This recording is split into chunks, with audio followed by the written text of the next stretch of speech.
നമസ്കാരം. സോറിയാസിസ് എന്ന രോഗത്തിൻ്റെ വിവിധ വശങ്ങളെപ്പറ്റിയും ആയുർവേദത്തിൽ അതിനുള്ള പ്രതിവിധികളെപ്പറ്റിയുമാണ് ഞാനിന്ന് പറയാൻ ആഗ്രഹിക്കുന്നത്. ആർക്കും വരുത്തരുതേ അല്ലെങ്കിൽ നമുക്കൊരിക്കലും വരരുതേ എന്ന് നമ്മൾ ആഗ്രഹിക്കുന്ന ഒരു രോഗമാണ് സോറിയാസിസ് എന്ന് പറയുന്നത്. എന്ന് വെച്ചാലും സോറിയാസിസ് എന്ന് പറയുന്ന ഈ രോഗത്തിനോടനുബന്ധമായി പല ധാരണകളും സമൂഹത്തിൽ ഇന്ന് നിലനിൽക്കുന്നുണ്ട്. അതിൽ പ്രധാനപ്പെട്ട ഒന്നാണ് സോറിയാസിസ് രോഗം ഒരാളിൽ നിന്ന് മറ്റൊരാളിലേക്ക് പകരും എന്നുള്ളത്. ഇത് പ്രധാനമായും ജനിതകപരമായി പകരുന്ന ഒരു രോഗമാണ്. അല്ലാതെ ഒരാളോടൊപ്പം ഇരുന്നാലോ ഒരാളെ സ്പർശിച്ചാലോ ഇത് ഒരാളിൽ നിന്ന് മറ്റൊരാളിലേക്ക് പകരുകയില്ല എന്നുള്ളതാണ് വാസ്തവം. എന്താണ് സോറിയാസിസ് എന്ന് പറയുന്നത്? ശരീരത്തിൽ ചർമ്മത്തിൻ്റെ ത്വക്കിൻ്റെ അമിതോൽപാദനം മൂലം ഉണ്ടാകുന്ന ഒരു രോഗ അവസ്ഥയാണ് സോറിയാസിസ് എന്ന് പറയുന്നത്. സാധാരണയായി നമ്മുടെ ചർമ്മകോശങ്ങൾ പൂർണ്ണ വളർച്ചയെത്തി ശരീരത്തിൽ നിന്നും പുറന്തള്ളപ്പെടുന്ന ഒരു പതിവുണ്ട്. ആയുർവേദ ശാസ്ത്രം പറയുന്നത് ശീര്യതേ അനേന ഇതി ശരീര എന്നാണ്. ശരീരം എന്ന വാക്കിൻ്റെ വ്യുത്പത്തി തന്നെ അതാണ്. എപ്പോഴും അല്ലെങ്കിൽ തുടർച്ചയായി നശിച്ചുകൊണ്ടിരിക്കുന്ന ഒന്നാണ് ശരീരം എന്നാണ് ആയുർവേദം പറയുന്നത്. ഇത് തികച്ചും വാസ്തവമാണ് താനും. കാരണം ശരീരത്തിൽ പൂർണ്ണ വളർച്ചയെത്തുന്ന ചർമ്മകോശങ്ങൾ അത് ശരീരത്തിൽ നിന്നും പുറന്തള്ളപ്പെടുന്നത് ഏകദേശം ഒരു 30 ദിവസത്തോടനുബന്ധിച്ചാണ് എന്നാണ് ആധുനിക ശാസ്ത്രം പറയുന്നത്. എന്നാൽ സോറിയാസിസ് പോലെയുള്ള ഈ രോഗങ്ങളിൽ ഈ വളർച്ച വളരെ ത്വരിതമായി നടക്കുകയും ഏകദേശം 4-5 ദിവസത്തിൽ തന്നെ ഈ ചർമ്മകോശങ്ങൾ പൂർണ്ണ വളർച്ചയെത്തി ശരീരത്തിൽ നിന്നും പുറന്തള്ളപ്പെടുന്ന ഒരു അവസ്ഥയാണ് കാണപ്പെടുന്നത്. ഇത് ഏകദേശം മത്സ്യത്തിൻ്റെ ചിതമ്പലുകളുടെ രൂപത്തിലോ അല്ലെങ്കിൽ വെള്ളി നിറത്തോടു കൂടിയ പാളികളായിട്ടോ ശരീരത്തിൽ നിന്ന് പുറന്തള്ളപ്പെടുന്നു. ഇതിനെയാണ് സോറിയാസിസ് എന്ന രോഗമായി കാണപ്പെടുന്നത്. സോറിയാസിസ് പലതരത്തിലാണ് കാണപ്പെടുന്നത്. അതിൽ പ്രധാനപ്പെട്ട ഒന്നാണ് ക്രോണിക് പ്ലേഗ് സോറിയാസിസ് എന്ന് പറയുന്നത്. നമ്മുടെ സമൂഹത്തിൽ പൊതുവെ കാണപ്പെടുന്ന 90% സോറിയാസിസ് രോഗികളും ഈ പറയുന്ന പ്ലേഗ് സോറിയാസിസ് വിഭാഗത്തിലാണ് പെടുന്നത്.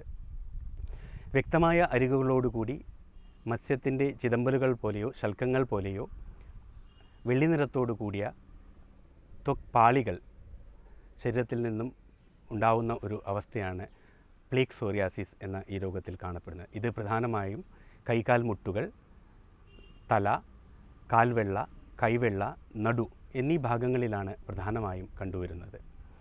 ഇതിൻ്റെ തന്നെ ചില വകഭേദങ്ങളായിട്ടാണ് നമുക്ക് palmar psoriasis, plantar psoriasis, palmoplantar psoriasis, നഖങ്ങളെ മാത്രം ബാധിക്കുന്ന നെയിൽ സോറിയാസിസ്, അതേപോലെ തന്നെ സെബോ സോറിയാസിസ്, സെബോറിക് ഡെർമാറ്റൈറ്റിസും സോറിയാസിസും ഒന്നിച്ചു വരുന്ന ഒരു അവസ്ഥ. ഇതിൻ്റെ തന്നെ ഒരു വകഭേദമായാണ് കാണപ്പെടുന്നത്. മറ്റൊരു പ്രധാനപ്പെട്ട തരം സോറിയാസിസാണ് അക്യൂട്ട് ഗട്ടേറ്റ് സോറിയാസിസ് എന്ന് പറയുന്നത്. ചെറിയ ചുവന്ന നിറത്തിലുള്ള തടിപ്പുകളോടുകൂടി ശരീരത്തിൽ തുടക്കത്തിൽ കാണപ്പെടുന്ന ഒരു അവസ്ഥയാണ് ഗട്ടേറ്റ് സോറിയാസിസ്. ഇത് പഴകുന്നതിനനുസരിച്ച് പ്ലേഗ് സോറിയാസിസായി മാറുകയാണ് സാധാരണ ചെയ്യുന്നത്. ഇതേപോലെ തന്നെ പസ്റ്റുലർ സോറിയാസിസ്, സോറിയാറ്റിക് ആർത്രൈറ്റിസ് എന്ന് പറയുന്ന പലതരം വിഭാഗങ്ങളും നമുക്ക് കാണാവുന്നതാണ്. വാതരോഗങ്ങളോടൊപ്പം അല്ലെങ്കിൽ സോറിയാസിസിൻ്റെ അനുബന്ധമായി വാതരോഗങ്ങൾ വരുന്ന ഒരു അവസ്ഥയാണ് സോറിയാറ്റിക് ആർത്രോപ്പതി അഥവാ സോറിയാറ്റിക് ആർത്രൈറ്റിസ് എന്ന് പറയുന്നത്. ആ ഒരു ഗ്രൂപ്പ് ഓഫ് രോഗങ്ങളെയെല്ലാം ആർത്രോപ്പതി എന്ന് പറയുന്നു. വാതരോഗം ചികിത്സിക്കുന്നതോടൊപ്പം തന്നെ ത്വഗ്രോഗത്തെയും നമുക്ക് ഇവിടെ ചികിത്സിക്കേണ്ടത് അത്യാവശ്യമാണ്. സോറിയാസിസ് എന്ന പദത്തിൻ്റെ വ്യുത്പത്തി തന്നെ സോറ എന്ന ഗ്രീക്ക് പദത്തിൽ നിന്നാണ് ഉണ്ടാവുന്നത്. ചൊറിയുക എന്നാണ് ഇതിന് അർത്ഥം. സാധാരണ മറ്റു ത്വഗ്രോഗങ്ങളെ അപേക്ഷിച്ച് നോക്കുകയാണെങ്കിൽ സോറിയാസിസ് എന്ന ഈ രോഗത്തിൽ ചൊറിച്ചിൽ താരതമ്യേന കുറവായിരിക്കും. പലപ്പോഴും ചൊറിച്ചിൽ ഒട്ടും തന്നെയില്ലാത്ത സോറിയാസിസ് രോഗികളെയും നമുക്ക് ചികിത്സയിൽ കണ്ടെത്താൻ സാധിക്കുന്നതാണ്. സാധാരണയായി യൗവനത്തോടനുബന്ധിച്ചോ അല്ലെങ്കിൽ മധ്യവയസ്സിനോട് അനുബന്ധിച്ചോ ആണ് സോറിയാസിസ് എന്ന ഈ രോഗം പ്രധാനമായും നമുക്ക് കണ്ടുവരുന്നത്. സോറിയാസിസിനോടനുബന്ധമായി പൊണ്ണത്തടി, ഹൃദ്രോഗം, രക്തസമ്മർദ്ദം, പക്ഷാഘാതം, കരൾ വീക്കം മുതലായ പല രോഗങ്ങളും അനുബന്ധമായി കാണാവുന്നതാണ്. അതുകൊണ്ട് തന്നെ ശരീരത്തിന് പുഷ്ടി ഉണ്ടാക്കുന്ന തരത്തിലുള്ള ഏതൊരു ചര്യകളും സോറിയാസിസ് രോഗിക്ക് നല്ലതല്ല എന്നുള്ളതാണ്. ആയുർവേദത്തിൽ സോറിയാസിസ് എന്ന രോഗം പറയപ്പെടുന്നുണ്ടോ? ആയുർവേദത്തിൽ സോറിയാസിസ് എന്ന രോഗത്തിന് ചികിത്സയുണ്ടോ എന്നുള്ള കാര്യങ്ങളാണ് നമ്മൾ അടുത്തതായി നോക്കുന്നത്. ആയുർവേദത്തിൽ ത്വഗ്രോഗങ്ങളെപ്പറ്റി വളരെ വിശദമായി തന്നെയാണ് പ്രതിപാദിക്കുന്നത്. ഏകദേശം 7 തരം മഹാ ത്വഗ്രോഗങ്ങളും 11 തരം ക്ഷുദ്ര വിഭാഗത്തിൽപ്പെടുന്ന ത്വഗ്രോഗങ്ങളും ആയുർവേദത്തിൽ പറയുന്നു. അതുകൂടാതെ 30-ൽ പരം ചെറിയ തരം ത്വഗ്രോഗങ്ങളെയും വിവിധ തരത്തിലുള്ള വിസർപ്പ രോഗങ്ങളെയും ആയുർവേദ ശാസ്ത്രഗ്രന്ഥങ്ങളിൽ നമുക്ക് കാണാവുന്നതാണ്. ഇതിൽ തന്നെ 11 തരം ക്ഷുദ്ര വിഭാഗത്തിൽപ്പെടുന്ന ത്വഗ്രോഗങ്ങളിൽ ഒന്നാണ് കിടിബം എന്ന പേരിൽ അറിയപ്പെടുന്ന ത്വഗ്രോഗം. കിടിബം കിണഖരസ്പർശം എന്നാണ്. ഒരു സ്കാർ ടിഷ്യൂവിൽ തൊടുന്നത് പോലെയോ അല്ലെങ്കിൽ പരുപരുത്ത ഒരു പ്രതലത്തിൽ തൊടുന്നത് പോലെയോ പരുഷമായ ഒരു പ്രതലത്തിൽ തൊടുന്നത് പോലെയോ ഉള്ള ഒരു അവസ്ഥയാണ് കിടിബം എന്ന ഈ ത്വഗ്രോഗത്തിൽ നമുക്ക് കാണാവുന്നത്.